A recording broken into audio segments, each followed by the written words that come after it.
So, I want to talk to you today about a tent that's genuinely surprised me. And not in a that's kind of nice sort of way, more of a, hang on, why haven't I been camping in this for the last 3 years?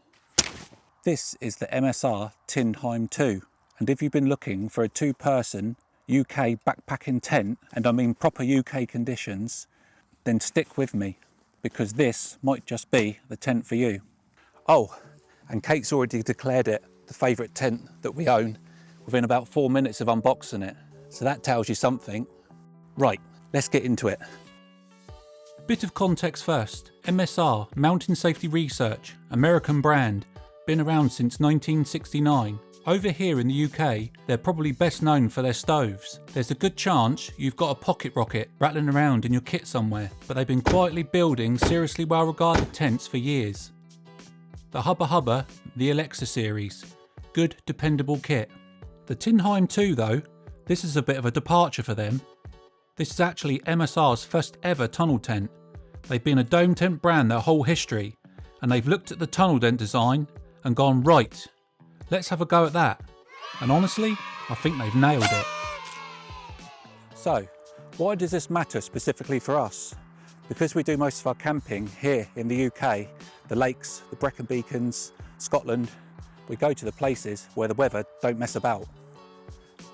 And when you're wild camping in those sort of conditions, the tent isn't just a place to sleep, it's your whole world for the entire evening.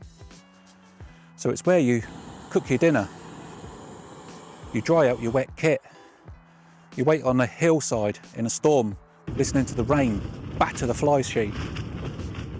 In UK conditions, the tent has to work. Let's see if this one does. Okay, so the specs. Now I want to run you through these properly, not just read them off a data sheet, because some of these numbers deserve a little bit of explanation. Let's look at weight first. Now, the MSR Tindheim 2 comes in at 2.9 kilograms. I'm not going to dress that up, it's not light. And if you're deep into ultralight territory, then that figure may just make you wince.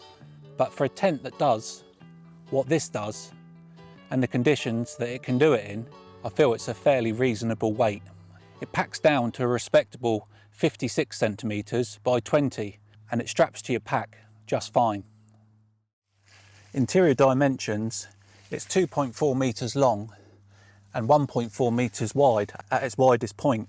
Headroom peaks at 101 centimetres. I'll come back to what that looks like inside the tent in a minute.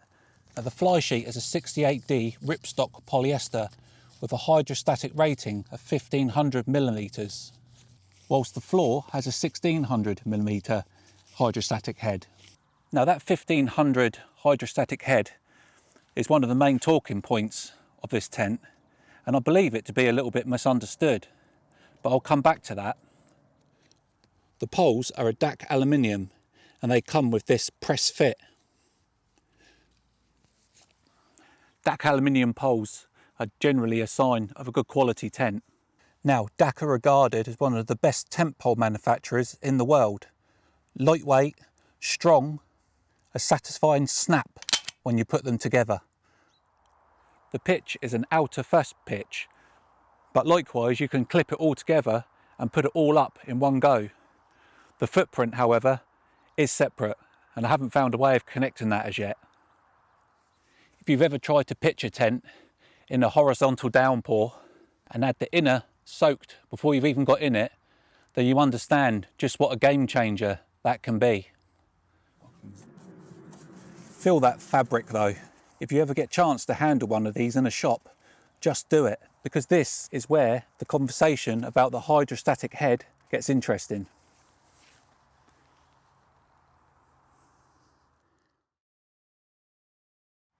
Right, the 1500 hydrostatic head on the Flysheet. I know what some of you are thinking, because I thought exactly the same thing. So yes, it is on the modest side.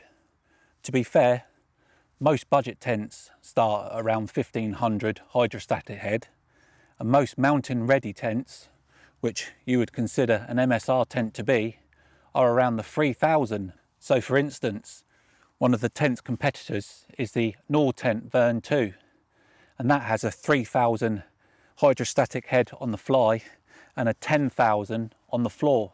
On paper, the Tindheim 2's Flysheet looks a little bit conservative, but hydrostatic head is just one unit of measurement when it comes to waterproofing. The material used is another completely, and this 68D ripstop polyester used on this Flysheet is thick and dense, substantially heavier than those lightweight options you see on Gossamer, Durston tents. Those ultralight options generally use a 10D or a 20D, which is substantially thinner. And that density means that it resists water way more than that hydrostatic head suggests. The material does the job that the hydrostatic head undersells. Because from field tests I've seen on YouTube in proper UK conditions, all of these videos and reports say that the Tindheim 2 does incredibly well in bad weather and stays 100% dry. Now, I've not had the chance to get this tent out yet in any of those conditions. This, after all, is a first look, but I will absolutely be testing this myself, and that full field test is definitely coming. For now though, that evidence is encouraging. Right, let's get this thing up. Tunnel tent, 2 hoop deck poles, one at each end. You roll it out, thread the poles through the sleeves, peg out your 4 corners, pull out the 6 guy lines, and done. You're standing in front of a pitched tent. Now, the first time I put this tent up, Kate actually timed me for a laugh. 8.5 minutes, which I think is quite respectable, even after me keep stopping to point things out, like the gear nerd I am. The tunnel geometry does something really clever in windy conditions. You pitch it end into the prevailing wind, so the narrowest face takes the brunt of the wind, and it just sheds them. The profile is low, aerodynamic, it barely moves. Now that is definitely something that matters when you've set up on a hillside and the weather has deteriorated since you set up. One thing to flag though, and this is a fundamental difference between a tunnel tent and a dome, it's not freestanding. You need those corner pegs in the ground to hold its shape. On baked earth, compacted gravel or granite, you'll definitely want extended pegs or different anchoring options. On a typical UK wild camping site pitch though, boggy turf, a soft foul side, the pegs go in the ground without any problem at all. And let's be honest, that's pretty much any camp spot between October and March.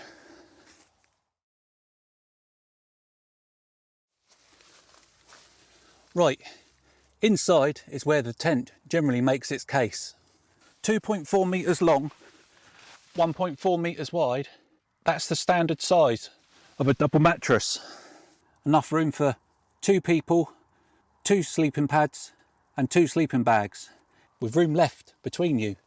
You're not spending the evening listening to each other breathe. There's genuine room inside here. The headroom, a respectable just over 1 metre. And even whilst on a 4 centimetre pad, my head still doesn't touch the top. Always a bonus. Now, the reason that space is important is because I can sit up inside here, I can get changed. I've got a big vestibule where I can cook. It's a really pleasant place to be. And I don't know about you, but the colours inside here, I love them. After a long day walking 14 miles in the pouring rain with a full pack, and then being able to get into a space like this at the end and be able to sit up and eat dinner properly like a human is definitely a bigger deal than it actually sounds.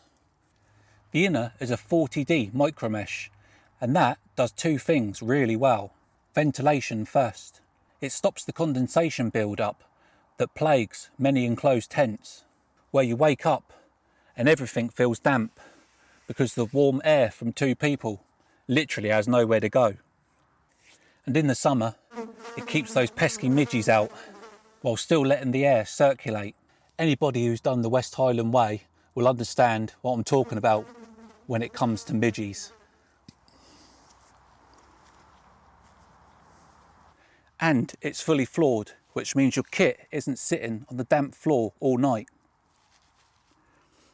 and for multi-day trips, the coast to coast, the Cape Wrath, having this space inside the tent, this vestibule is genuinely a selling point.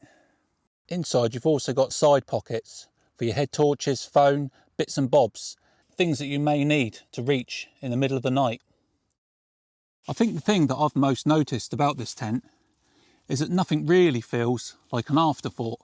Right, so where does this tent sit in the market? You can currently pick this tent up at most places online anywhere between £175 and £275, and at that price point that makes this tent all the more interesting. So where does the Tindheim 2 actually land in this market? Right in the sweet spot, I think, and probably way better built than some of the budget options. And I would say for MSR, that's a very strong position to be in.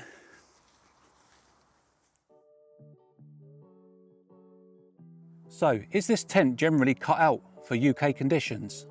My honest answer is yes, I believe it is. The tunnel geometry handles the wind really well. Pitching end on, low profile, it handles gust brilliantly. The 68D Flysheet is durable and waterproof in practice, whatever that hydrostatic head number says on paper. Every field report we've seen backs that up. Also, the fully fueled vestibule gives you a lot of extra space inside the tent, proper usable space. And the all-in-one setup is definitely a game changer for UK conditions. The honest reservation I'd make is that 1500 hydrostatic head. Would it handle the sustained wind-driven rain that we often get in the UK for a sustained amount of time? But I definitely want to test this personally before I can raise the hand and say, yes, something you can genuinely trust when the weather turns bad. The other practical thing to say, at 2.9 kilograms, I think this is definitely a tent that you carry as a couple. When we come to use this tent, I'll be carrying the fly and the footprint, and Kate will be carrying the pegs and the poles. Breaking that up, it's only 1.5 kilos each, and that sort of weight on a multi-day hike definitely makes a lot of difference. If you're a solo backpacker, 2.9 kilograms is a meaningful chunk and definitely worth knowing before you make the purchase. That's enough jibber jabber from me today. If you've got this far, thanks ever so much for watching. We really do appreciate every single one of you. Drop any questions that you may have in the comments below. We really do like reading all of them. Take care guys, and I'll see you again out on the next adventure. Bye.